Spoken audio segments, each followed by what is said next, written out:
Welcome back, everyone, to Intuitive Conversations with Tamara and Chantel. I'm Chantel Neufeld. I'm Tamara Franz. Today we are discussing the movie called The Truman Show. One of my favorites. Oh, it's been a while since I've seen The Truman Show. Yeah? So I think I watch it at least every year. Oh, really? Yeah. Okay, I'll have to watch it. I think we might have a copy somewhere. But this is a series where we're talking about movies through the lens of empowerment and what they have to say to our times and what it means to live an empowered life and the cost of living a disempowered life. I feel like this movie is one that I was never the same after watching it. Oh, wow. I viewed my life through a completely different lens.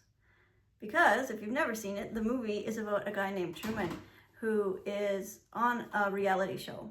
I love reality shows, so maybe that's why I like the movie. But he doesn't know that he's on a reality show. Everyone else in this set knows and is an actor and has lines, and there's a director and everything else. But Truman himself, since a baby, was raised to, just have this life, but he doesn't realize that he's being manipulated. On a giant reality TV set, and everyone else knows, everyone but him knows, that his life has been broadcast from the moment of birth. Mm-hmm. Yeah. Everything he does, brushing his teeth and going to work, he has the same job every day, and everything is just the same every day. Isn't that, it's just very eerily, what's the word, prescient? Like when you foretell how something's going to become. Like I feel about The Truman Show the same way I feel about Wall-E, where it was, at the time that it came out, nobody would have conceptualized that was even a possibility that could exist. And now more and more, it's like we're living in this giant Truman Show, or we're living, we're finding out we've been manipulated. Yeah. Yeah. Yeah. So the story goes. What do you remember? Well, just like that he, we were talking about this a little bit before we came on, because it's been a while since I've seen it. But that he keeps trying to leave the set, right? He doesn't know he's on a set, but he wants to take a holiday or... Yeah, because his job is a travel agent.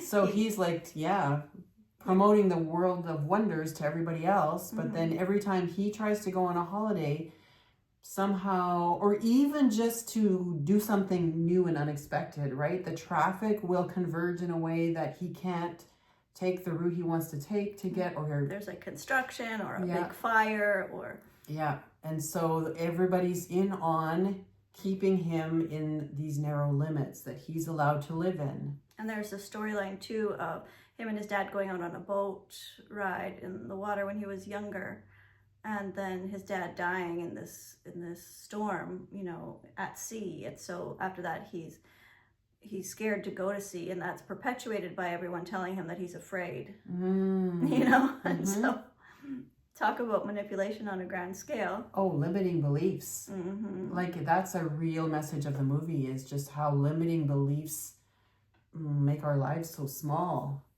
Yeah. And also questioning ourselves, because he always knows what he wants, but then he's, people are like, are you sure you really want to do that? Or undermining the gaslighting personal him. guidance system. They're gaslighting him left and right. And he has a best friend and he has a wife. So all of that manipulated, all of them actors, right? And then he falls in love with an actual love with one of the actors, and she tries to tell him, and of course she gets taken away, and he misses her, and he tries to put her face together using pieces of cutout magazines and finding her eyes and her lips and trying to put it all together, and it shows the audience at home watching. Oh, it's so poignant and tragic. Because you can watch it 24/7, and you just want him to escape. You want him to find the truth. Spoiler alert, he finally does. Yeah, but at the same time, the people watching want to keep watching him because they've watched him for years. And yeah. I mean, such an example of how we're complicit in keeping each other small, right? Because we want the show to keep going. there's a comfort and a familiarity in the status quo, and someone being in charge, someone paying you every 2 weeks. Yeah. You know? And seeing everyone else stay in their place gives us the comfort of not having to stick our neck out or take a risk, or, you know, we can excuse ourselves for not having the courage to follow a dream or do something out of the box, something that might, you know, make us look like a fool, or yeah. There's the comfort zone, there's our routines, and how much of a risk will we take to follow our bliss, or to follow what we know is true, or to go against everything that we've ever been told, or to face our deepest fears in the storm out there, you know, like he actually believes he's going to die, but he does it anyways because, like, there's no other way. Like, there's just no other choice for him because he wants it that bad. And like he literally had to escape from his own home by, like, because he figured out he was being watched, like, little by little, and he had to find a way to escape. Like there's that do or die moment, right? It's such a perfect hero's journey movie, because you hit that rock bottom point. It's like, this is the one chance I have to actually live an authentic life, and am I going to do it? What is the cost? And he basically is going to lose everyone in his life that he thought, he's already lost them because none of them are who he thought they were. But that fear of going out there and into the great unknown, and where will I end up? Will I have a life? Will anybody stand by me? Will I find friends? Yeah, I wish they would make a Truman Show too, because I want to know what happens after he gets out. Cause but I think that's the power of the movie, though. To not know. Yeah, because I think the message is, and you, the viewer, you know, what is your, like, where does your courage end? Will you take the leap to not knowing?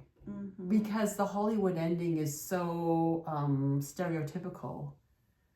And remember, we were talking about how good can it get? Like, really, do we want to know the ending of Truman's story? Because it will just become a template then that we can't see beyond.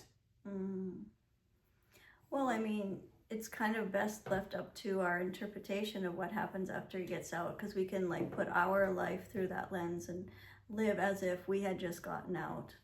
I mean, that's what I think about. There's, like, a lot of different ways that you can view it, I guess. Well, I mean, you could compare it to a cult.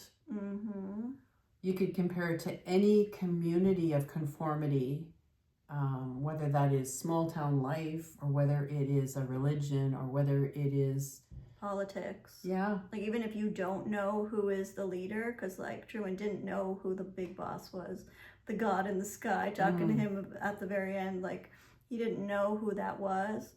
And I feel like often in politics, even though we think we know who the leader of the countries are, I feel like they're puppets. And, you know, I grew up under a lot of conspiracy theorist ideas, beliefs, but I actually think that it's like belief systems themselves that are running things. Like, it's not like a person or group of people that are like the bad guys. I think it's all of our collective belief in certain things. Like consensus reality. Yeah, like our limiting beliefs, or we're all under the beliefs that, for example, I have to suffer till no one else is suffering would be one of the things, or we have to be competitive, we can't be cooperative in order to have a functioning society. Like, there's all these different beliefs we're under, like, that those are actually the things that are and at the same time the show. I at the same time see an intentional efforts to use those belief systems, use our psychology against us, because if they're fear-based, that's effective enough to keep us in line. And so you were talking about Truman, and, you know, every time he voiced an interest in, well, I want to see what's beyond. He didn't know he was living in a big dome, but I want to see what's out there. And You just gaslit. Are Like, they no, you are don't you believe sure? that. Are Like, you you're sure? afraid of that. Like, you Yeah. don't love them. You love them. Yeah. Like, I'm your best friend. Yeah, Like, that reminds me of Polar Express. ooh, Are I you watch that every sure? year. Yeah, like the girl in Polar Express. She has leadership qualities and she has such a beautiful, empathetic heart. But then when she wants to pursue a course of action, it's like, are you sure? And she's second guessing. Yeah, like the cult thing that you said, that really rings true. Like, and maybe that's why it was such an impactful movie for me. Like, just to kind of learn to see beyond the things that we were conditioned to believe and ask. And you know, you can do the gaslighting the opposite way. You can do what Byron Katie says and ask yourself, do I know this is true? How do I know this is true? Like, where did this belief come from? Who instilled this belief in me? Yeah. Just because everyone believes it doesn't make it, is it true for me? Yeah. John Taylor Gatto, who was a decades-long educator in New York State and became a real guru of homeschooling, talked about the norm thought of received ideas. And so that's a phenomenon that just keeps us perpetuating the limits that have been prescribed for us. But if you think about the Truman Show, like, what does it say about all of those people that they were involved in a conspiracy to put this person's life and to make it an exhibit without his knowledge? It's so unethical, it's so immoral, and yet they all were in on it, and they all seem to have no problem participating. Well, the whole world was in on it, and so if the whole world agrees, then it must be true, right? Like, or it must be okay. It must be fine. It must be okay because everyone else is watching. I don't need to have any fear, guilt about this, or guilt and shame about this, because if nobody's judging me. But then deep down, you got to know, like, would you want to be? Have your whole life be that way? It's like you're in a prison.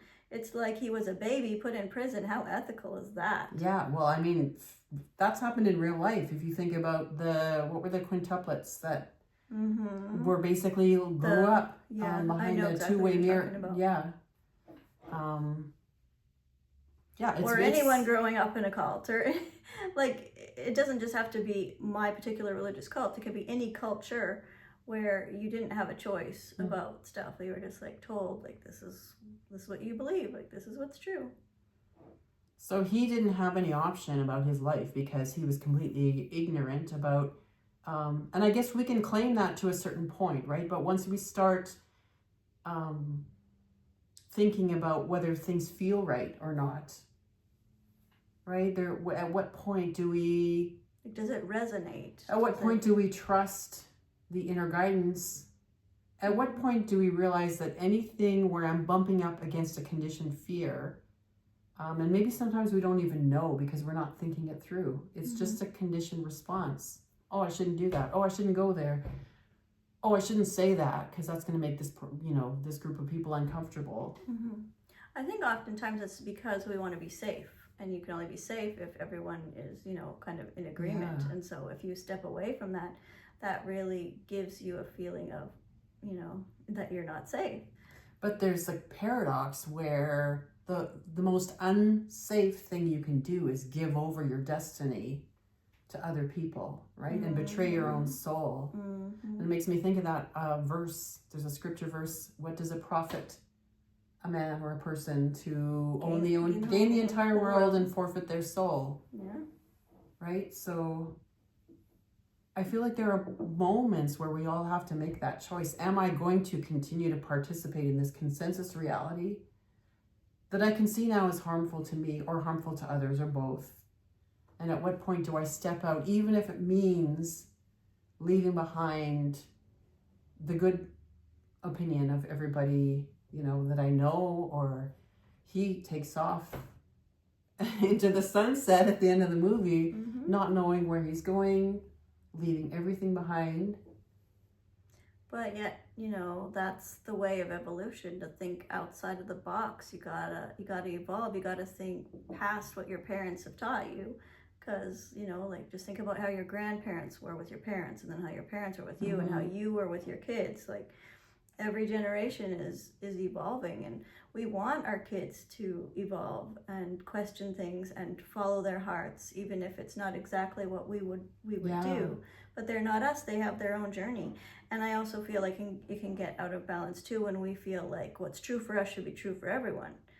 But everyone is allowed to exist, and everyone's allowed to believe what they want to believe. And I feel like that's the only way for the whole world to live in peace, is if we just let everyone believe what they want and not have these dictator-like people saying we all have to believe the same thing religiously. We all have to follow the same political stuff. Like, no, we don't. We can agree to disagree. Yeah, I think we are living through a time where a lot of the consensus reality that was safe for so many people, and maybe was safe for a lot of people because they hid who they really were and made no noise and all that kind of thing. All of that has become not safe anymore, because I always say to my husband, there's a reason we're not sacrificing people anymore, right? We do evolve.